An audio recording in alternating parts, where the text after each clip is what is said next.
দুনিয়ায় দুইটা বস্তু আল্লাহর কাছে না চাইলে আল্লাহ কোনোদিনও দেয় না। কয়টা বস্তু?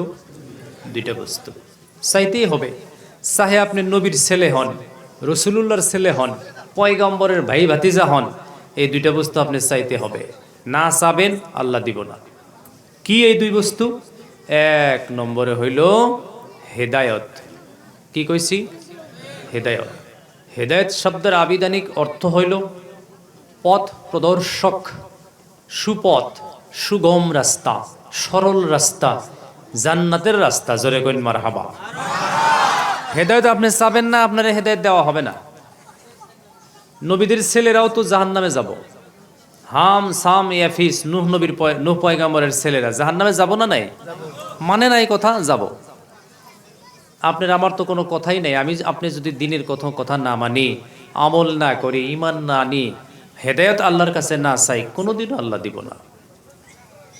নূহ আলাইহিস সালাম দেখলো যে সব মানুষের মধ্যে যারা নূহ পয়গম্বরের উপরে ঈমান আনছিলেন তারা ওই নৌকার মধ্যে উঠলেন, কিন্তু মহতরম দোস্ত বুজুর্গ, দেখলেন নূহ নবীর পয়গম্বরের এক ছেলে ওই মানুষের সাথে সাঁতার কাটতেছে। ছেলে তো পুরুষের সন্তান, খুব মায়া লাগলো, মহব্বত লাগলো। উনি একবার মনে মনে ভাবলেন আমার ছেলেটাকে আমি আমার নায়ে উড়াই। যেমনে হাত বাড়াইয়া দিলেন, আল্লাহ পাক বলছেন ইন্নাহুম মুগরাকুন, সাবধান, তোমার এই সন্তানকে তুমি নায়ে উঠাবা, তোমাকে শুদ্ধ আমি ডুবাইয়া দেব। আল্লাহ শুধু খুশি থাকেন মুমিন বান্দার উপরে, সুবহানাল্লাহ কইন। আল্লাহ শুধু রাজি থাকেন ইমানদারের উপরে। সুতরাং ঈমান আপনি মেহনত না করলে ঈমান পাবেন না, ঘরে বসে থাকলে ঈমান পাওয়া যাবে না। আর দুই নম্বরে হেদায়েত আপনার চাওয়া লাগবে, তেলি সে হেদায়েত পাবেন। এই যে এই মজমুয়ে বসছেন, এখানে বসলে হেদায়েত পাওয়া যাবে, সুবহানাল্লাহ। মসজিদে বসবেন, হেদায়েত পাবেন, সুবহানাল্লাহ করেন। এলান হয়েছে, দিনের তবলিগের কথা হইতেছে, বসছেন, আপনি হেদায়েত পাবেন, সুবহানাল্লাহ। নিশ্চিত আপনি হেদায়েত পেয়ে যাবেন। কোনো ইস্তেমা হইতেছে, কোনো খানকা হইতেছে, ওইখানে আপনি বসলেন, আপনি হেদায়েত পাবেন। না বসলে হেদায়েত পাবেন না। বুজুর্গ দোস্ত, ঈমান আল্লাহ পাক আপনার ঘরে নিয়ে ঢাইলা দিয়ে আসবো না। ঈমান এরকম বস্তু না যে ঘরের টুই হরাইয়া দিয়ে ঢাইলা দিব, কোনোদিনও না। এর জন্য মেহনত করতে হবে। আমরা কি মেহনত করি? আজকে এখানে যে আপনারা আইছেন সভা শুনবার নিগে, আমরা আইছি, এখানে একটা সভা হয়েছে, আমগর এই সভা শুনবার আসার জন্য কি কোনো মানুষে বাধা করছে? বলে এই সভা যাইতে পারবা না, কোনো মানুষ না করছে? কেউ না করে নাই। কেউ লাঠি ধরছে, কেউ বন্দুক ধরছে, কেউ ধরে নাই। বুজুর্গ দোস্ত, একটা সময় সাহাবারা এইভাবে দিনের কাজ করতে পারে নাই, বড় কষ্ট করে দিনের কাজ করছে। সুপে সুপে, মনে মনে, গোপনে গোপনে, একজন দুইজন করে গেছে মক্কায়। দল দইরা 4 জন 5 জন যাইতে পারে নাই। নামাজের সময় হয়েছে, অনুমান করে একজনে যায় নামাজ পড়ে আইছে, আবার একজন গেছে, আবার একজন গেছে। ওই সময় আবু জেহেল, উতবা, সাইবা, মুগায়রা ওদের হাতে, প্রশাসন, মন্ত্রণালয় সব ওদের হাতে। 144 ধারা জারি করে থিয়ে দিছে রাসূলের উপরে। জোরে করেন নাউজুবিল্লাহ। তারা কত কষ্ট, কত পরিশ্রম, কত মেহনত করে দিনের কাজ করছে। বুজুর্গ দোস্ত, আমার আপনার কোনো অসুবিধা নাই, কেউ বাধা দেয় না, কোনো সমস্যা নাই। আপনি সারা রাত তাহাজ্জুদ পড়েন দাঁড়ায়া দাঁড়ায়া, কেউ না করে কোনো দিন? ঈশার নামাজ আইলে কেউ না করে? ফজরের নামাজ আইলে কোনো না করে? একজন মানুষ দেখাইতে পারবেন না যে না আমার বাড়িতে থেকে আমারে নামাজ পড়বার দেয় না? আছে কোনো মানুষ এরকম? আপনি নামাজ পড়লে, দিনের কাজ করলে বাড়ির মানুষ খুশি হয়, আপনাকে সহযোগিতা করে। কথা ঠিক না? ঠিক। বুজুর্গ দোস্ত, কিরকম সময় আসছিল ওই সময়টা? একদিন ওমর ফারুক রাদিয়াল্লাহু তাআলা আনহু ইসলাম গ্রহণ করার পরেই আল্লাহর রাসূলের হাত ধরছেন।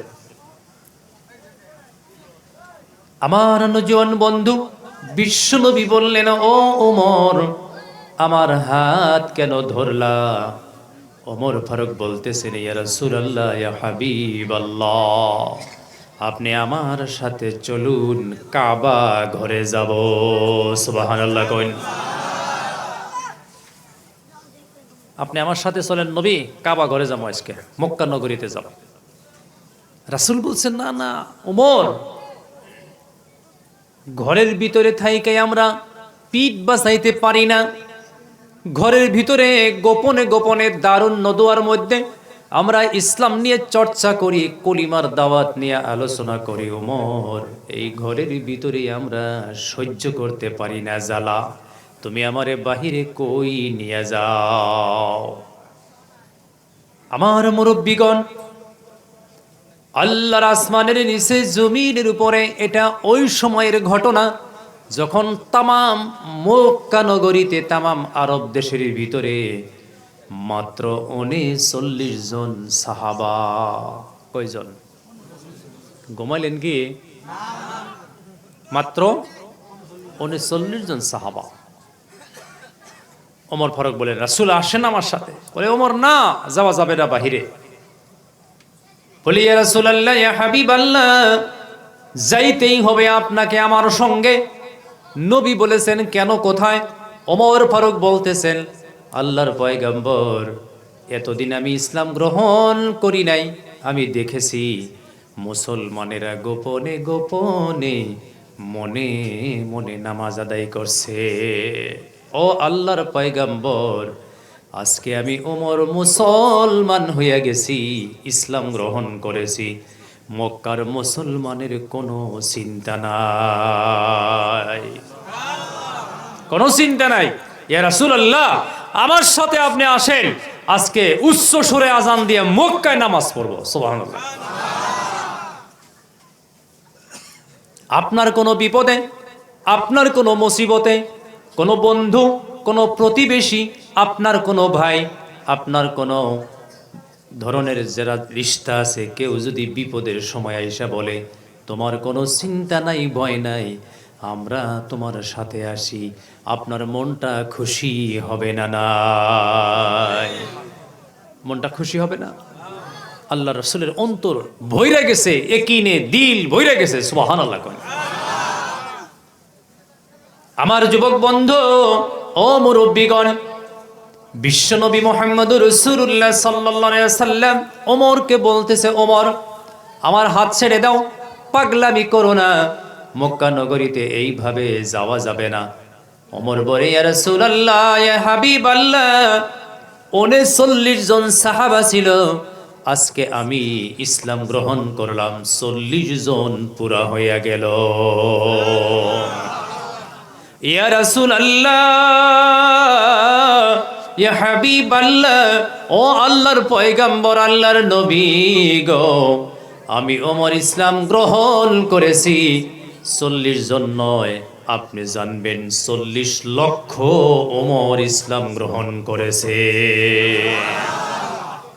ইয়া রাসূলুল্লাহ, আমি আপনার ডাইনে, আপনার বামে, আপনার সম্মুখে, আপনার পিছনে আমি থাকবো। জোরে বলুন সুবহানাল্লাহ।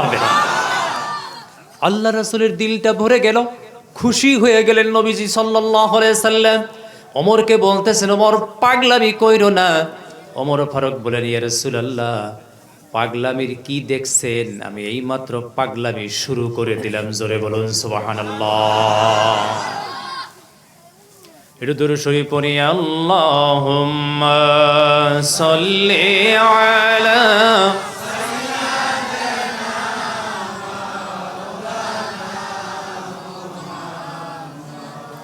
ওয়া আলা আলি সাইয়্যিদিনা মাওলানা মুহাম্মদ। জোরে জোরে আল্লাহুম্মা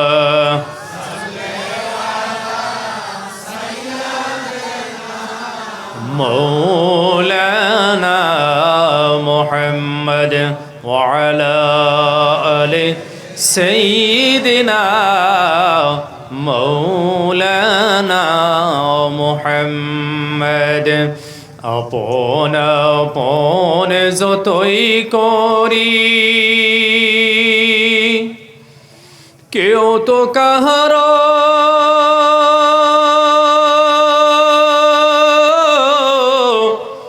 আপন নয়, সবারই চাইতে যিনি আপন, তিনি সোনার মদিনায়। আল্লাহুম্মা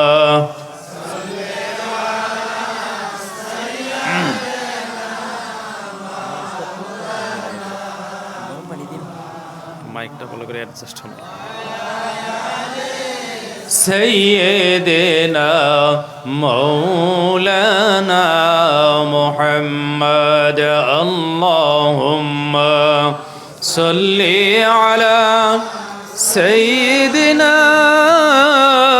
মাওলানা মুহাম্মদ ওয়া আলা আলি সাইয়্যিদিনা মাওলানা মুহাম্মদ সুবহানাল্লাহ আলহামদুলিল্লাহ। একটু জোরে করে কোন আগে তার মানে ইল্লাল্লাহ সুবহানাল্লাহ আলহামদুলিল্লাহ ওয়া ইলাহা ইল্লাল্লাহ মুহাম্মাদুর রাসূলুল্লাহ।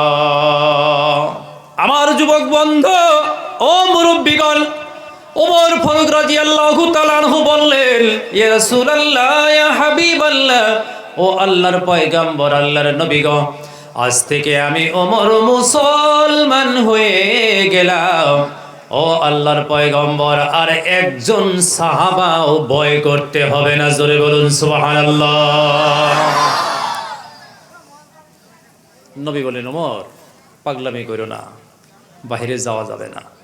ওমর ফারুক বলেন, ইয়া রাসূলুল্লাহ, ইয়া হাবিবাল্লাহ, আল্লাহর পয়গম্বর, 20 জন করে সাহাবা আপনি কাতার বন্দি করে দেন।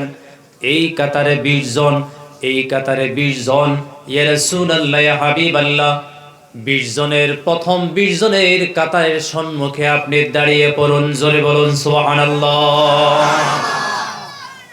ইয়া রাসূলুল্লাহ, ইয়া হাবিবাল্লাহ, আর একটা 20 জনের কাতারের সম্মুখে আমির হামজা দাঁড়াবে। আল্লাহু আকবার বলেন। ইয়া রাসূলুল্লাহ, ইয়া হাবিবাল্লাহ, ও আল্লাহর পয়গম্বর, আল্লাহর নবী গো, এবারে আমি ওমর কোথায় থাকব? ও আল্লাহর নবী গো, আমি ওমর কোথায় থাকব? আমি ওমরের মুখে আপনি শুনুন। আপনি একটা লাইনের সম্মুখে দাঁড়াবেন, আর একটা লাইনের সামনে আমির হামজা দাঁড়াবে, আল্লাহর পলোয়ান। ইয়া রাসূলুল্লাহ, ইয়া হাবিবাল্লাহ, আমি ওমর ডাইনে বামে পিছনে চতুর্দিকে আমি একা থাকবো। চিল্লায়া বলুন সুবহানাল্লাহ। আল্লাহ রাসূল লাইন করেন, কাতারবন্দি করেন, সাহাবাদের কাতারবন্দি হয়ে গেল। আমার নওজোয়ান বন্ধু, আমার মুরব্বী বাবাজিরা, ওইখান থেকে 1 পা 2 পা করে করে মক্কা নগরীর দিকে রওনা হয়ে গেলেন। দারুন নদওয়া থেকে মক্কা নগরী পর্যন্ত। ওমর বলেন, ও রাসূলুল্লাহর সাহাবা, কেউ কোনো ভয় করবা না, কোনো ভয় নাই। আল্লাহ রাব্বুল আলামিন আজকে থেকে উমরকে কবুল করেছে। কোনো ভয় করবা না, তোমরা শুধু তাকবীর দিয়া দিয়া মক্কা নগরীর দিকে একবার বা একটু জিকির করি, লা ইলাহা ইল্লাল্লাহ, লা ইলাহা ইল্লাল্লাহ, লা ইলাহা ইল্লাল্লাহ মুহাম্মাদুর রাসূলুল্লাহ সাল্লাল্লাহু আলাইহি ওয়াসাল্লাম। আমার যুবক বন্ধু, আমার মুরব্বী বাবাজিরা, 40 জন সাহাবা। ওই সময় মক্কা নগরীর চতুর্দিকে মরুভূমি, বালু মাটি, বালু মাটি, ধুলা মাটি ছিল। কথা বুঝে আসছে না? নাই, পাকা ছিল না। তদানীন্তন সময়ে কাবা ঘরের চতুর্দিকে ধুলা আর বালু ছিল। 40 জন সাহাবা একসঙ্গে আল্লাহর তাকবীর দিয়ে দিয়ে, ধ্বনি দিয়ে দিয়ে যখন মক্কা নগরীতে পৌঁছে যায়, ও মুসলমান, ওমর ফারুক আল্লাহর নবীর সাহাবাদেরকে বলল, সাহাবারা একবার জোরে নারায়ে তাকবীর, আল্লাহু আকবার ধ্বনি দাও। ওইখানে মক্কা নগরীতে পৌঁছার পরে যখন জোরে করে একটা তাকবীর দেওয়া হলো, ও যুবক বন্ধু, আবু জেহেল, উতবা, সাইবা ঘর থেকে দৌড়াইয়া বের হয়ে গেল। চিল্লায়া কইন মারহাবা। কিতাবে লিখতেছেন মুফাসসিরিনে কিরাম, চতুর্দিকে ধুলার ধুলা, কিচ্ছু দেখা যায় না। আবু জেহেল ভয় পেয়ে গেল, দৌড়াইয়া কাবা ঘরের দিকে যায়। ওমর ফারুক রাদিয়াল্লাহু তাআলা আনহু তরবারিটা হাতে নিয়ে কাবা ঘরের সঙ্গে হেলান দিয়ে দাঁড়ায় আছে। স্পিড দিয়া আমির হামজা আমার যুবক বন্ধু আমার মুরব্বী বাবাজিরা শুধুমাত্র তাকবীর আর তাকবীর ধ্বনি আর ধ্বনি দিতেছে। দৌড়াইয়া আবু জেহেল যেমনে দেখছে ওমর ফারুকের হাতে তরবারি। আসলে ওমর ফারুক গেছিল আল্লাহর রাসূলকে কাটার জন্য, জোরে কই নাউজুবিল্লাহ। নবীজির মাথা আনার জন্য গেছে ওমর, কিন্তু এখানে যাইয়া ইসলাম গ্রহণ করছে। আবু জেহেল বলে, ওমর কি ব্যাপার, তোমার সঙ্গে গতকালকে কি কথা ছিল, আজকে তোমার হাতে তরবারি কেন? এইবার ওমর ফারুক বলতেছে, ও ভাই আবু জেহেল, আমি এমন এক রাসূলের পাশে গিয়েছিলাম যিনি আমার কাঁধের উপরে হাত রাখার পরে আমার এই গর্দনা, আমার এই মাথাটা ইসলামের জন্য ওয়াকফ হয়ে গেছে। আমি আর আগের ওমর নই, আমি এখন মুসলমান। মারহাবা বলুন। ও আবু জেহেল, উতবা, শাইবা, আজ থেকে তোমরা মনে রাখবা, আজ থেকে তোমরা ইয়াদ রাখবা, মুসলমানের উপরে আর কোনো নির্যাতন চলতে দেওয়া হবে না। জোরে বলুন সুবহানাল্লাহ। আমি ওমর ইসলাম গ্রহণ করলাম, আজ থেকে মক্কা নগরীতে জোরে জোরে জোরে জোরে আজান দেওয়া হবে। ওই দিন থেকে মক্কা নগরীতে জোরে আজান চলে। জোরে বলুন মারহাবা। বুজুর্গ দোস্ত, কি সময় যে ছিল, এরপরেও সাহাবারা দ্বীন আর ইসলাম আমাদের পর্যন্ত পৌঁছায় দিতে পারছে না নাই? আমার যুবক বন্ধু ও মুরব্বী বাবাজিরা, আল্লাহর আকাশের নিচে জমিনের উপরে গোটা পৃথিবীর ভিতরে আমি বলছিলাম দিন হইল সবচাইতে পাওয়ারফুল বস্তু। আপনার কাছে দিন আছে, আপনার কাছে রোশনি আছে, আপনার কাছে দিন আছে, আপনার কাছে আখিরাতের পহর আছে, আপনার কাছে দিন আছে, আপনার কবরের মধ্যে পহর হবে। জোরে বলুন মারহাবা। দিন ছাড়া মারা গেলে আল্লাহ চিনবে না মুসলমান, দিন ছাড়া মারা গেলে রসুল চিনবে না, দিন ছাড়া মারা গেলে রসুল আপনাকে সাফায়াত করবে না। আল্লাহর আসমানের নিচে জমিনের উপরে আপনিও সব সময় দিনের মেহনত করাটা 24 ঘন্টার ভিতরে 2.5 ঘন্টা আপনি দিনের মেহনত করতেন। জোরে বলুন মারহাবা। আমরা কোন উম্মত? আমরা কি আমাদেরকে চিনি? আমাদের কত দাম, আমাদের কত কদর, আমাদের কত মূল্য আমরা যদি জানতাম, আমরা তাহলে সব সময় আমল করতাম, আমরা দুনিয়া ছেড়ে দিতাম, আমরা আখিরাতকে সামনে রাখতাম। একদিন জিবরাইল আল্লাহর কাছে গেলেন, আল্লাহ আমি ইবাদত করতে চাই, আপনি আমাকে ইবাদত শিখাইয়া দেন। আমার যুবক বন্ধু, আমার মুরব্বী বাবাজিরা, আল্লাহ পাক বললেন, জিবরাইল তুমি হইলা কোটি কোটি ফেরেশতার সর্দার, তুমি ইবাদত করতে চাও? বলে রব্বুল আলামিন আমি ইবাদত করতে চাই। আল্লাহ বললেন, তাহলে তুমি 2 রাকাত নামাজ আদায় করো। কথা বলেন, কয় রাকাত? ও মুসলমান, আল্লাহর নবীর উম্মত, জিবরাইল ওযু করে 2 রাকাত নামাজের জন্য বিছানার মধ্যে যখন মুসল্লার মধ্যে দাঁড়ায়া গেল, নিয়ত করলো, নামাজের নিয়ত হয়ে গেল। নামাজ পড়তে পড়তে, রুকু সিজদা করতে করতে, সূরা কিরায়াত পড়তে পড়তে, উঠা বসা করতে করতে, সালাম ফিরাইতে ফিরাইতে ও মুসলমান, জিবরাইলের 40,000 বছর পার হয়ে গেল। কতদিন? 40,000 বছর পার হইল। আমার যুবক বন্ধু, আমার মুরব্বী বাবাজিরা, 40,000 বছর পরে জিবরাইল আল্লাহর রাসূলের কাছে গেলেন। যাওয়ার পরে বলতেছেন, ইয়া রাসূলুল্লাহ, ইয়া হাবিবাল্লাহ, আমি আল্লাহ পাক পরওয়ারদিগার আলমের কাছে ইবাদত চাইলাম। আল্লাহ আমাকে বললেন তুমি 2 রাকাত নামাজ আদায় করো। 2 রাকাত নামাজ আদায় করলাম। এই 2 রাকাত নামাজ আদায় করতে করতে আমার 40,000 বছর পার হয়ে গেল। ইয়া রাসূলুল্লাহ, ইয়া হাবিবাল্লাহ, এই 2 রাকাত নামাজে আমার এত টাইম চলে গেল, আমি এখন আল্লাহর কাছে গিয়ে পেশ করব। আল্লাহ, আমি ওই 2 রাকাত নামাজ আদায় করেছি। জিবরাইল আল্লাহর কাছে গেলেন। আল্লাহর কাছে যাওয়ার পরে আল্লাহ পাক বললেন, ও জিবরাইল তোমার কি 2 রাকাত নামাজ আদায় হয়ে গেছে? বলে রব্বুল আলামিন আমি 2 রাকাত নামাজ কমপ্লিট করেছি। আল্লাহ পাক বললেন, জিবরাইল রে, 2 রাকাত নামাজ আদায় করতে তোমার কতদিন সময় লাগলো? ও যুবক বন্ধু, আমার মুরব্বী বাবাজিরা গো, এরপরে জিবরাইল আলাইহিস সালাতু ওয়াস সালাম বললেন, রব্বিল আলামিন, আল্লাহ, এই 2 রাকাত নামাজ আদায় করতে আমার 40,000 বছর পার হয়ে গেল। কতদিন? 40,000 বছর। একটু জিকির করি, লা ইলাহা ইল্লাল্লাহ, লা ইলাহা ইল্লাল্লাহ, লা ইলাহা ইল্লাল্লাহ, লা ইলাহা ইল্লাল্লাহ, মুহাম্মাদুর রাসূলুল্লাহ সাল্লাল্লাহু আলাইহি ওয়াসাল্লাম। আমার যুবক বন্ধু ও মুরব্বি বাবাজিরা, মহান আল্লাহ রাব্বুল আলামিন জিবরাইলকে বললেন, জিবরাইল রে, তুমি কয় রাকাত নামাজ আদায় করলা? বলে 2 রাকাত। কতদিন পার হয়ে গেল? বলে রব্বুল আলামিন 2 রাকাত নামাজে আমার 40,000 বছর পার হয়ে গেল। আল্লাহ পাক বললেন, জিবরাইল রে, এই পৃথিবীতে, আমার এই দুনিয়ায়, দুনিয়া শেষ হইবার আগে আগে, কিয়ামতের আগে আগে, পৃথিবীর পরিসমাপ্তি ঘটবার আগে আগে একজন আখিরি পয়গম্বর পৃথিবীতে আসবে, যার নাম হবে 2টা। একটা নাম হলো আহমদ, আর একটা কি নাম আপনারা বলুন? 2 নাম বিশিষ্ট নবী আমার পৃথিবীতে আসবে। ওই নবীর উম্মত যারা হবে রে, ও জিবরাইল, ওই নবীর উম্মত যারা ফজরের 2 রাকাত সুন্নত নামাজ আদায় করবে, তাদের ফজরের 2 রাকাত সুন্নত তোমার 40,000 বছরের ইবাদতের চাইতে বেশি দামি হবে। আমার যুবক বন্ধু ও মুরব্বী বাবাজিরা, আজকে আমরা দিন ছেড়ে দেওয়ার কারণে দুনিয়ার যা পরিবেশ পরিস্থিতি, যেটা আহওয়াল সৃষ্টি হয়েছে দুনিয়াতে, যেটা অসুবিধার সৃষ্টি হয়েছে, মানুষের গুনাহ বাড়ছে, মানুষ রয়েছে না। আর কত মানুষ সুদের বিজনেসে শেষ, কত মানুষ শরাব পানে শেষ।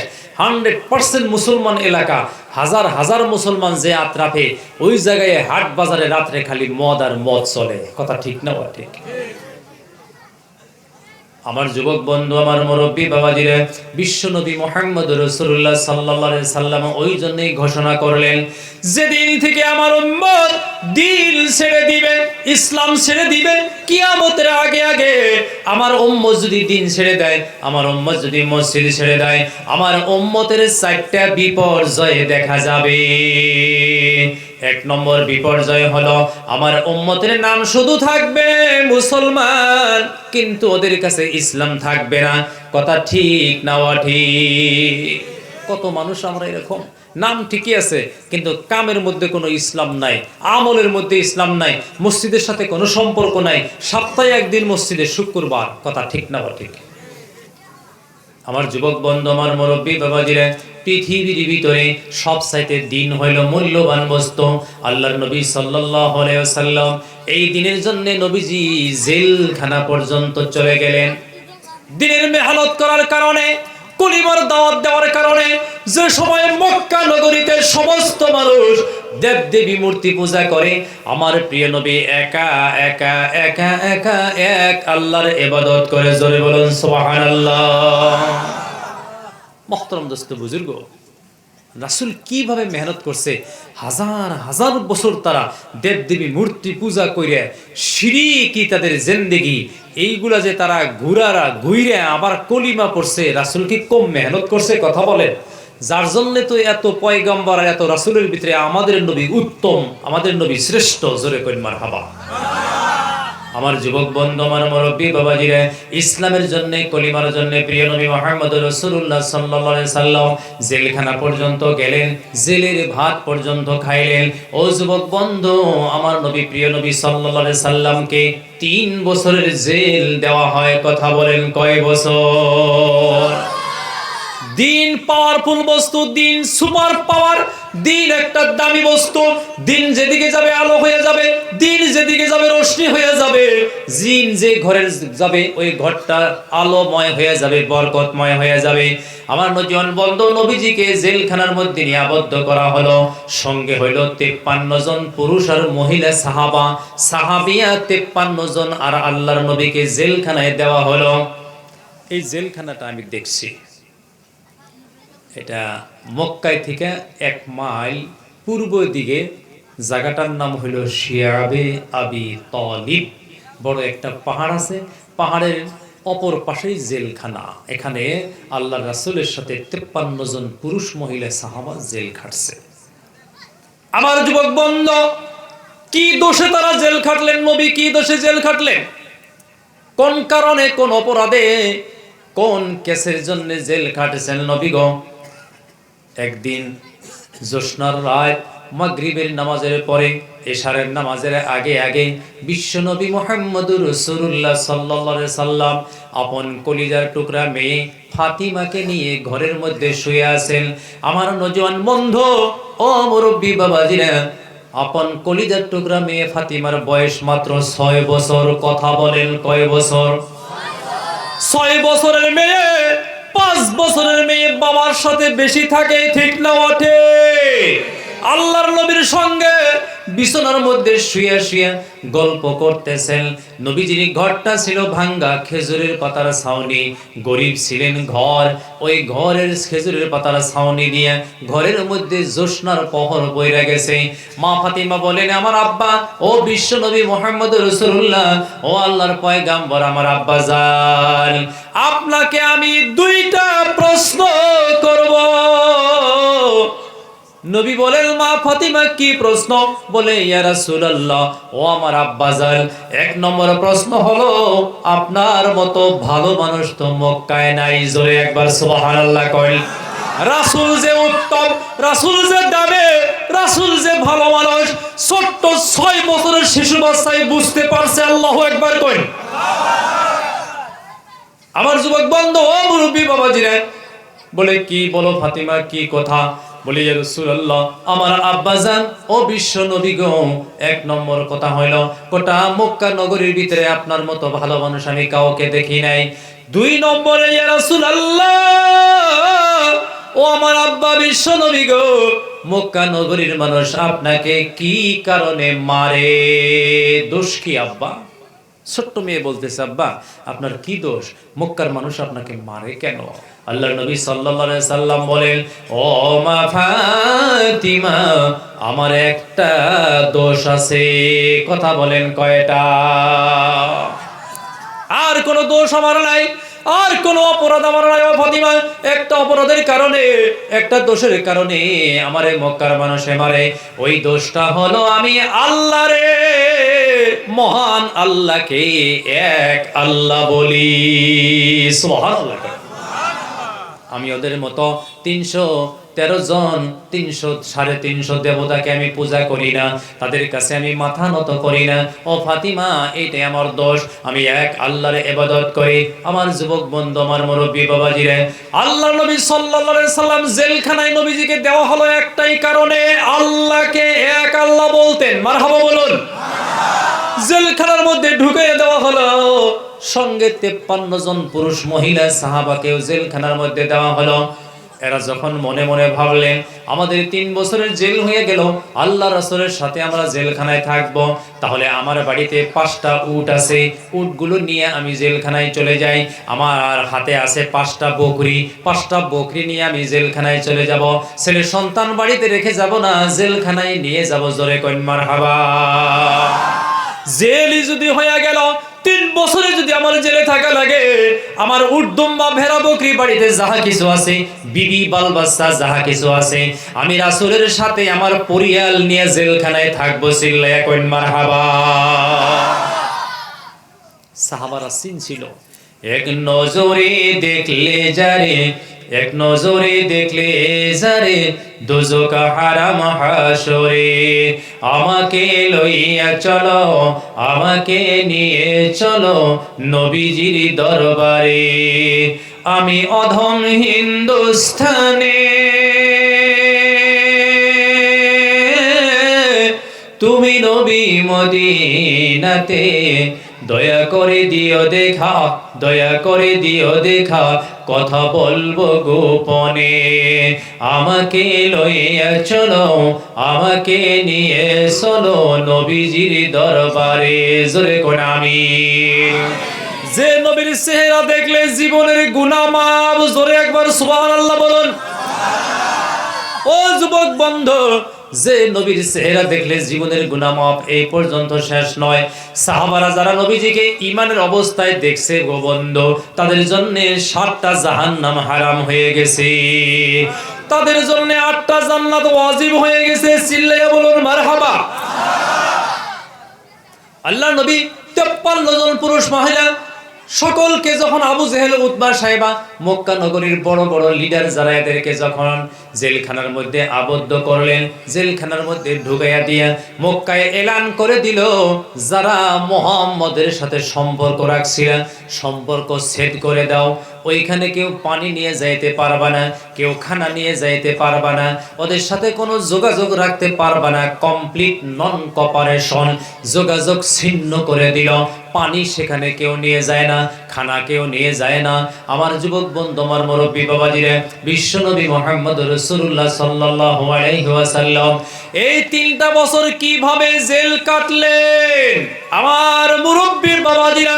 প্রথম বছর 53 জন পুরুষ মহিলা আর বিশ্ব নবী সহ তারা উটের মাংস খায়া জীবন যাপন করলো, বকরির মাংস খায়া জীবন যাপন করলো। একটা বছর পার হয়ে গেল, কথা বুঝে আসছে না নাই? সব শেষ হয়ে গেল, এখন খাবারের কিছুই নাই। ও মুসলমান, সাহাবারা গাছের লতা পাতা খায়া জীবন যাপন করতে শুরু করলো। 3 বছর পার হয়ে যায়, নবী আমার দুর্বল হয়ে গেল। 2-3 সাহাবা ধরে ধরে নবীজিকে জেলখানা থেকে বের করেছিল। চিল্লায়া কই মারহাবা। আমার যুবক বন্ধু, জেলখানার ঘটনা আমার বলা মকসুদ নয়। দিন যে পাওয়ারফুল বস্তু, দিন যে দামি বস্তু, দিন যেদিকে যায় আলো হয়ে যায়, দিন যেদিকে যায় রোশনি হয়ে যায়। আপনার ঘরে যদি ঈমান পৌঁছে যায়, আপনার ঘরে যদি দিন পৌঁছে যায়, আপনার ঘরে যদি কোরআনের আয়াত পৌঁছে যায়, আপনার ঘরে যদি কোরআনের হাদিসের আমল পৌঁছে যায়, আপনার ঘরটা জান্নাতের বাগিচা হয়ে যাবে।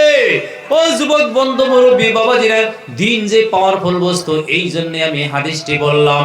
আহারে, সাহাবাদের সুন্দরী সুন্দরী মেয়ে গড়ে ওই জেলখানার থেকে আবু জেহেল, উতবা, সাইবা ধরে ধরে নিয়ে যায় আর বিয়ে করে। জোরে একবার নাউজুবিল্লাহ কই। বাবার সম্মুখ থেকে মেয়েদেরকে নিয়ে যায়, বাবার কলিজায় কি মানবে? ঠিক না ওঠে? সুন্দরী সুন্দরী যুবতী মেয়েদেরকে বাবার সামনে থেকে ধরে ধরে নিয়ে বিয়ে করে।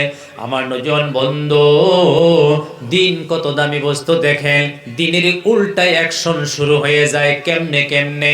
যাদেরকে বিয়ে করে নিয়ে গেল, 1 বছর যাওয়া লাগে নাই, 6 মাস যাওয়া লাগে নাই, 2 বছর যাওয়া লাগে নাই, 3 বছর যাওয়া লাগে নাই। আমার নজন বন্ধু, সাহাবাদের মেয়েদেরকে যারা জেলখানা থেকে বের করে নিয়ে বিয়ে করলো, যে গ্রামে নিয়ে বিয়ে করলো, যে অঞ্চলে নিয়ে গেল, যে গ্রামে নিয়ে গেল, যে পরিয়ালে নিয়ে গেল, যে খানদানের মানুষের কাছে নিয়ে বিয়ে দিল, আমার যুবক বন্ধু, আমার মুরব্বী বাবাজিরা, সাহাবাদের মেয়েরা ছিল দিনদার। এদের আখলাক দেখে, এদের আমল দেখে, এদের তাহাজ্জুদের নামাজ দেখে, মুসলমান এদের পাঞ্জেগানা নামাজ দেখে, কোরআন শরীফের তিলাওয়াত দেখে যারা যারা জেলখানা থেকে বের করে নিয়ে গেল, ওই গ্রাম শুদ্ধা, ওই খানদান শুদ্ধা সাহাবাদের মেয়েদের আদর্শ দেখে ইসলাম গ্রহণ করলো। গাঁওকে গাঁও ইসলাম গ্রহণ করলো, মহল্লাকে মহল্লা ইসলাম গ্রহণ করে ফেললো। ও যুবক বন্ধু, খানদানকে খানদান ইসলাম গ্রহণ করে ফেললো। তাহলে দিনের দাম আছে না নাই? একটু দুরূদ শরীফ পড়ি। আল্লাহুম্মা সাল্লি আলা মাওলানা মুহাম্মদ وعلى آل سيدنا مولانا محمد। मुझे कुछ मिले या ना मिले, मोहम्मद मिले, यानी वो शय जिससे अल्लाह मिले। बलगल उला भी पढ़ें, बलगल उला कमालिही कशफत दुजा बिजमालिही حسنت جميع خصاله صلوا عليه وآله سبحان الله والحمد لله ولا إله إلا الله سبحان الله والحمد لله ولا إله إلا الله لا إله إلا الله لا إله إلا الله محمد رسول الله سبحان الله والحمد لله ولا إله إلا الله তো ইনশাআল্লাহ আমরা দিনের মেহনত করব মাসে 3 দিন লাগাবো বছরে এক চিল্লা মসজিদের সাথে জুড়বো ইনশাআল্লাহ আল্লাহ তুমি তৌফিক দাও জোরে কোন আমিন এখন আমি সাবজেক্টের উপরে কিছু আলোচনা করে আমার কথা শেষ করব আজকের সভাটা কবরস্থানের কিসের কবরস্থানের তাই না গো কবরস্থান উপলক্ষে সভা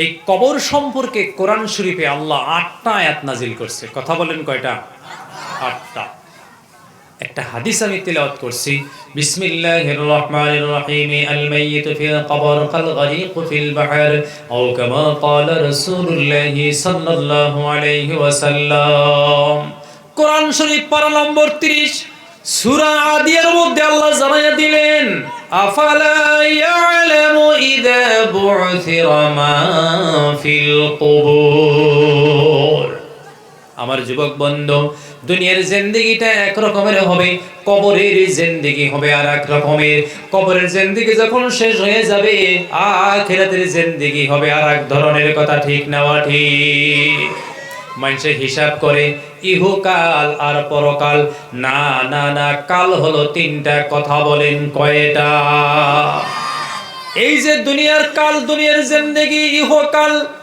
কবরের জিন্দেগি আলাদা হবে ও যুবক বন্ধু আমার মুরব্বি বাবাজিরা কবরের জিন্দেগি হবে আলাদা এরপরে আপনার আমার জিন্দেগি শুরু হবে আর একটা ওইটা জান্নাতের জিন্দেগি হতে পারে জাহান্নামের জিন্দেগিও হতে পারে কথা ঠিক না ঠিক ও যুবক বন্ধু মুরব্বি বাবাজিরা আল্লাহর পৃথিবীতে মানুষ হেদায়েত হওয়ার জন্য এইটাও যথেষ্ট যখন তার সামনে আপন কেউ মারা যায় বাবা মারা যায় মা মারা যায় আপনজন কেউ যখন মারা যায় ওইখান থেকে মানুষটা শিক্ষা গ্রহণ করতে পারে কথা ঠিক না ঠিক আমার নজর বন্ধ আপনি আজকে বিল্ডিং এর মালিক আপনি 10 তলা বিল্ডিং এর মালিক আপনি বড় লিডার আপনি বড় অফিসার আপনি বড় প্রফেসর যেদিন আপনি মওত হয়ে যাবে যেদিন আপনার জান কবজ হয়ে যাবে যেদিন মালাকুল মওত আপনার রূহগুলো বের করে নিয়ে যাবে সেদিন আপনাকে কেউ আর প্রফেসর বলবে না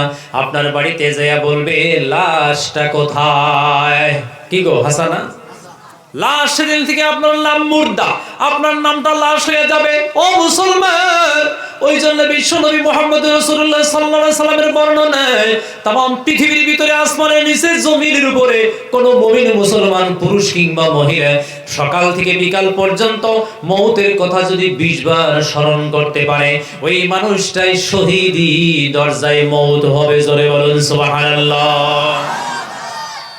মানুষকে কন্ট্রোল করার জন্য একটা মানুষকে শুদ্ধ করার জন্য একটা মানুষের জীবন জীবন সাহাবাদের মতো হওয়ার জন্য একটা বস্তুই যথেষ্ট যখন মানুষের মওতের কথা মনে পড়ে যায় ওই মানুষটা শুদ্ধ হয়ে যায় ঠিক না ঠিক মওত ছাড়া অন্য কোন বস্তুয়ে মানুষ শুদ্ধ হতে পারবে না যেদিন আপনার মনের ভিতরে মওতের কথা এসে যাবে আহারে আমি একা একা কেমনে মওতের ঘরে থাকবো আমার কবরে আমি একা একা কেমনে শুয়ে থাকবো ও যুবক বন্ধু আমার মুরব্বি বাবাজিরা আহারে একা একা কেমনে থাকবো কোনো বাতি থাকবে না কোনো লাইট থাকবে না মাটির ঘরে আমার উপরেও থাকবে মাটি ডাইনে মাপি বামে মাপি কথা ঠিক না ঠিক চতুর্দিকে মাটি আর মাটি বিছানাও হবে মাটি একটু চোখ বুঞ্জা ভালো করে দিলের সাথে বুঝা দেখেন ও আমার কলিজার টুকরা যুবক ভাইরা পর্দার অন্তরালে আমার মা বোনেরা চোখটা একটু মুঞ্জা ভালো করে লক্ষ্য করে দেখেন আপনি আমি যেদিন মারা যাব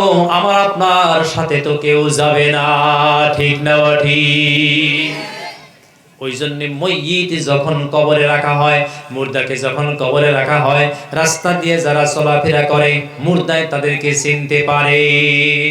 মুর্দায় বিনাইয়া বিনাইয়া কান্দে, তুমি কে যাও রাস্তা দিয়া, তোমারে আমি চিনি, তুমি আমার বড় ভাই, তুমি আমার ছোট ভাই, তুমি আমার প্রতিবেশী, তুমি আমার বন্ধু, যাইও না যাইও না, আমার কবরের পাশে দাঁড়াইয়া একটু দোয়া কইরা যাও। মারহাবা কোন মারহাবা। মানুষ বিনাইয়া বিনাইয়া কান্দে, কবরের পাশ দিয়ে যাইতে যদি আপনি সালাম দেন, সমস্ত মুর্দা আপনার সালামের জবাব দিয়ে দেয়। দুনিয়ার মানুষ শুনে না, দুনিয়ার মানুষ বুঝে না রে বন্ধু। একজন মানুষ মারা গেলে কত অসহায় হয়ে যায়। কারো কারো মা কবরে আছে, আছে না নাই? কথা বলেন কথা বলেন। কারো কারো বাবা কবরে আছে, কারো কারো ভাই বন্ধু কবরে আছে। যেদিন থেকে দুনিয়ার থেকে বিদায় হয়ে গেল, সেই দিন থেকে আর কোনোদিন আপনার সাথে দেখা হয় না। মুর্দা বিনাইয়া বিনাইয়া কান্দে, কে গো তুমি যাইও না যাইও না, আমার কবরের পাশে দাঁড়াইয়া সূরা ইখলাসটা 3 বার পাঠ করো, আমার কবরের পাশে এসে একটা সালাম দাও। একজন মানুষ যখন কবরের পাশে যাইয়া সূরা ইখলাস 3 বার পাঠ করে, কুল হুর সূরা 3 বার পাঠ করে, ওই মুর্দাকে মহান আল্লাহ একটা কোরআন খতমের সওয়াব দিয়ে দেয়।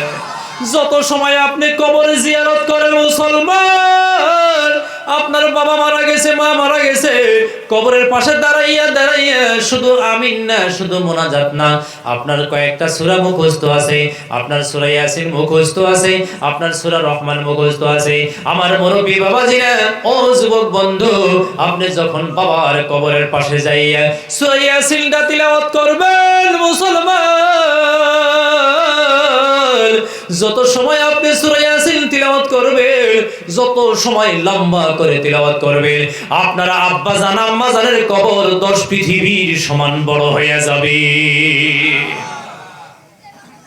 ও যুবক বন্ধু, আমার মুরব্বি বাবাজিরা, যত সময় আপনি দোয়া করবেন, পৃথিবীতে একটাই জায়গা আছে যেখানে গেলে চোখের পানি বের হয়ে যায়, যেখানে গেলে মৌতের কথা মনে পড়ে যায়, ওই জায়গাটার নাম হলো কবরস্থান। কথা ঠিক না ঠিক? আমার যুবক বন্ধু, এই জন্য হাদিস শরীফে আসছে, কবরস্থানে যাওয়ার পরেও যারা হাসবে তাদের উপরে আল্লাহ পাকের লানত বর্ষিত হবে। কত মানুষ মারা গেল, কত বীর মারা গেল, কত পলোয়ান মারা গেল, কত শক্তিশালী মানুষ মারা গেছে, কত রাজা মারা গেল, কত বাদশা মারা গেছে রে বন্ধু, কেউ কিন্তু কোনোদিন আর ফিরে আসে না। আমরা মরবো না নাই?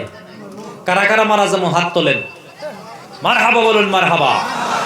বাদশা সিকান্দার 7 মুলুকের বাদশা ছিল। কয় মুলুকের? আচ্ছা, আমার কথা কি লম্বা হইতেছে? আমি তো লম্বা ওয়াজ কোনোদিনও করি না। বাদশা সিকান্দার 7 মুলুকের বাদশা। কয় মুলুকের? 7 মুলুকের। আপনারা কিন্তু ঘুমাইছেন, যারা যারা ঘুমাইছেন হাত তুলে কোন যে এই যে আমি ঘুমাইছি। কারা কারা ঘুমাইছেন হাত তোলেন।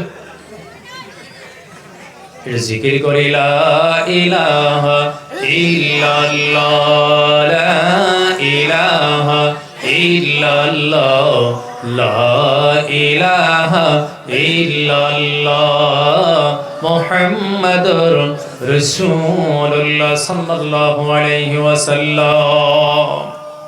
বাদশা সিকান্দার কয় মুলুকের বাদশা? মৌতের আগে আগে উজির নাজির দেশবাসী মানুষকে ডাইকাই না কাছে বসাইয়া বাদশা সিকান্দার বলতেছে, ও আমার দেশবাসী, ও আমার উজির নাজির, আমার 3টা নসিহত তোমরা শুনো।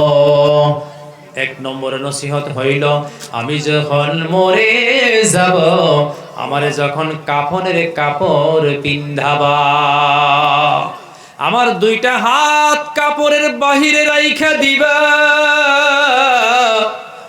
আমারে সাঙ্গারিতে কান্ধে করে 4 জনে নিয়ে যাবে, 4 জনে হেঁটে হেঁটে যাবে, আমার 2টা খালি হাত এইভাবে নড়াচড়া করতে করতে যাবে।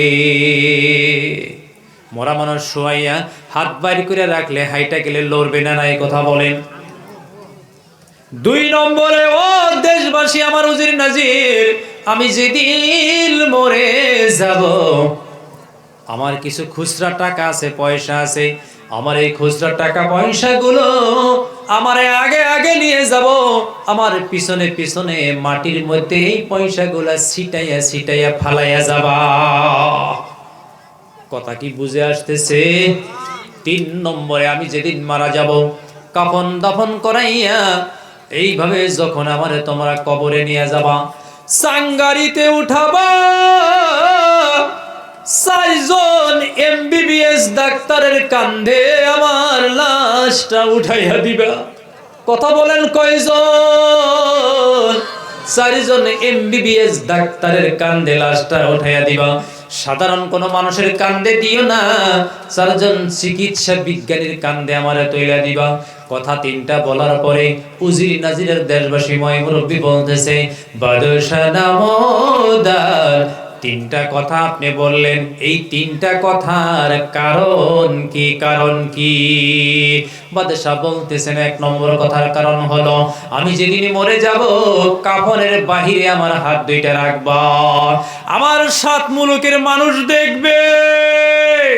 বাদশা মারা যাওয়ার পরেও খালি হাত নিয়ে কবরে যায়, আমার 7 মুলুকের মানুষ, तमाम পৃথিবীর মানুষের কাছে কথাটা প্রচার করে দিবে, যেদিন তোমরা মরে যাবা গো, খালি হাত নিয়ে গড়ে যাইতে হবে। ঠিক না ঠিক? আমার নজন বন্ধু 2 নম্বরে বলতেছেন, 2 নম্বর কথাটা হলো, আমার পিছনে পিছনে আমার জমা খুচরা পয়সাগুলো মাটিতে ফালাইয়া যাবা, গোটা পৃথিবীর মানুষ জানবে মারা যাওয়ার পরে কবরে যাইতে কোনো কিছু নিয়ে যাওয়া যায় না, সব দুনিয়াতে রেখে যাইতে হয়। 3 নম্বরে 4জন MBBS ডাক্তারের কান্দে আমারে তুইলে দিবা। তার কারণ হলো, গোটা পৃথিবীর মানুষ জানবে মানুষের মৌতের যখন সময় হয়ে যায়, পাখি উড়িয়া যাওয়ার সময় যেদিন হবে, পৃথিবীর কেউ আপনাকে আটকায় রাখতে পারবে না। ঠিক না ঠিক? আমার আল্লাহ কোরআন শরীফের মধ্যে আহারে কবর সম্পর্কে 8টা আয়াত নাজিল করেছেন, আর মানুষ মৌত হওয়া সম্পর্কে অনেক আয়াত নাজিল করা হয়েছে। তার ভিতরে একটা আয়াত, বিসমিল্লাহির রহমানির রহিম, ইযা জাআ আজালুহুম ফালা ইস্তাখিরুনা সাআতাও ওয়া লা ইস্তাকদিমুন। আপনার যখন সময় হয়ে যাবে, আপনার যখন সময় হয়ে যাবে, নির্ধারিত সময় আল্লাহ আপনারে নিয়ে যাবে। ও মাস্টার সাহেব, ও প্রফেসর সাহেব, ও আলিম সাহেব, ও মুবাল্লিগ সাহেব, আপনি যেই কেন না হল, যখন আপনার হুকুম হয়ে যাবে বন্ধু, লগে লগে আজরাইল হাজির হয়ে যাবে। ঠিক না ঠিক? একটু বিলম্ব করা হবে না। আপনি তো দূরের কথা, আমি তো দূরের কথা, আল্লাহর পয়গম্বর কেউ আজরাইল আসার পরে 1 সেকেন্ড এদিক সেদিক করে নাই। জোরে করেন মারহাবা। আল্লাহ রাসূল সাল্লাল্লাহু আলাইহি সাল্লাম রবিবারে অসুস্থ হয়ে যায়, সোমবারে নবীজির ইন্তিকাল হবে। নবীজির ইন্তিকালের আগে আগে মা ফাতিমা নবীর পাশে আছে, আবু বকর সিদ্দিক রাদিয়াল্লাহু তাআলা আনহু নবীর পাশে আছে। হঠাৎ করে কে যেন জোরে করে একটা সালাম দিল। মুসলমান, সালামের আওয়াজটা বড় বিকট আর ভয়ঙ্কর ছিল। মা ফাতিমা বলে, ও আমার আব্বা গো, কে যেন সালাম দিল, এরকম বিকট সালাম তো জীবনে কোনোদিন শুনি নাই, কে দিল সালাম? মা ফাতিমা ঘর থেকে বের হয়ে গেল, বাড়ির থেকে বের হয়ে দেখে বাড়ির মধ্যে ঢুকতেছে এমন একজন মানুষ যার 2টা পাও মাটির মধ্যে, মাথাটা আসমানের সাথে। ঘরের ভিতরে দৌড়ে যাইয়া নবীজিকে বলতেছেন, ইয়া রাসূলুল্লাহ, ইয়া হাবিবাল্লাহ, ও আমার আব্বা, একজন বিরাট আকারের মানুষ এসেছে, যিনি সালাম দিয়েছেন, তার পাও 2টা মাটির সাথে, মাথাটা কোথায়? কথা বলেন। আসমানের সাথে। নবী বলছেন, মা ফাতিমা, ঘরের ভিতরে বসে থাকো, বাহিরে যাইও না, ইনি আজকে আমাকে নিতে আসছেন, এনার নাম হইল মালাকুল মউত। আসতে দাও। আবু বকর সিদ্দিক মালাকুল মউতকে ঘরে আসতে দাও, অনুমতি দেওয়া হইল। নবীজির কাছে গেলেন, মালাকুল মউত নবীজির কাছে গিয়া বললেন, ইয়া রাসূলুল্লাহ, ইয়া হাবিবাল্লাহ, নবী গো, আদম নবীর থেকে নিয়ে আপনি পর্যন্ত যত মানুষের জান আমি কবজ করেছি নবী গো, কারো কাছে জিজ্ঞেস করে কবজ করি নাই। আমার আল্লাহ কইয়া দিছে আজরাইল যাও আমার রাসূলকে আগে জিজ্ঞাসা করবা, অনুমতি নিবে ইয়া রাসূলুল্লাহ, আপনার জান কি আমি কবজ করতে পারবো, আপনার জান কি আমি নিয়ে যাইতে পারবো? যদি আমার রাসূল বলে নিয়ে যাও নিয়ে আসবা, আর আমার রাসূল যদি বলে না আমি এখনো মারা যাব না, আমার রাসূলের হায়াত আমি কিয়ামত পর্যন্ত বাড়াইয়া দিব। নবীজি তখন আজরাইলকে বলতেছেন, আজরাইল কিয়ামতের দিন হইলেও তো আমার মারা যাওয়া লাগবে। আজরাইল বলতেছে, জি আপনি একদিন না একদিন মারা যাবেনই। তখন নবী বলছেন, দরকার নাই রে আজরাইল, মালাকুল মউত বিলম্ব করার দরকার নাই, প্রয়োজন নাই। তুমি যদি এসে গেছাও, আমি রাসূল রেডি হয়ে গেছি, আমারে জলদি জলদি জানটা কবজ করে আমারে নিয়ে আল্লাহর সাথে মিলাইয়া দাও। মৌত একটা বেড়া, মৌত একটা বেড়া, একটা ওয়াল। আপনি মারা গেলেন, জিন্দা আছিলেন, দুনিয়াতে আসলেন, মারা গেলেন, নেক মানুষ হলে মারা যাওয়ার হাতে হাতে জান্নাত। সুবহানাল্লাহ। আমার যুবক বন্ধু, আমার মুরব্বী বাবাজিরা, হাদিস শরীফের মধ্যে আসছে নবীর জানও বের হয়ে গেল, নবীর জানও কবজ করা হইল, নবীকেও কবরের মধ্যে রাখা হলো। আমার যুবক বন্ধু, আমার মুরব্বী বাবাজিরা, হাদিস শরীফের মধ্যে আসতেছে মানুষ যখন মরে যায়, চাহে দেশের বাদশা মারা যায়, আরবের বাদশা মারা যায়, মক্কার ইমাম মারা যায়, মক্কার মুয়াজ্জিন মারা যায়, আমাদের পৃথিবীর অন্য কোনো মানুষ চাহে যেই মারা যায়, কোনো পুরুষ কিংবা মহিলা যদি মারা যায়, নবী বলেছেন ওই মুর্দার সাথে তিনটা বস্তু কবর পর্যন্ত যায়। ঘুমাইলেন গো? কয়টা বস্তু যায় কবর পর্যন্ত? তিনটা। তার ভিতরে দুইটা ঘুরে আইছে, একটা মাত্র কবরে যায়, তিনটা কবর পর্যন্ত যায়, দুইটা ঘুরে যায়, একটা মুর্দার সাথে যায়। এক নম্বর হইল, আমি যদি মরে যাই মুসলমান, আমার দেশবাসী, আমার আত্মীয় স্বজন, আমার ভাই ব্রাদার, আমার ছেলে সন্তান আমাকে মাটি দেওয়ার জন্য কবর পর্যন্ত যাবে, যাবে না নাই। আদরের সন্তান, মোহাব্বতের সন্তান কবরে যাইয়া আমার কবরের উপরে কয়েক খামসা মাটি দিয়া আমার জন্য বসে থাকবে না, বাড়ির দিকে চলে যাবে। যত মানুষ আসছিলেন আপনারা মাটি দেওয়ার জন্য আমাকে, সকলেই বাড়ির দিকে চলে যাবেন। আমার নজন বন্ধু, দুই নম্বরে যে পালেংটা কাঁধে করে আমার লাশটা নিয়ে আসছিলেন, কবরে নামাইয়া দিয়ে এই পালেংটাও মসজিদের বারিন্দায় যাবে, যাবে না নাই?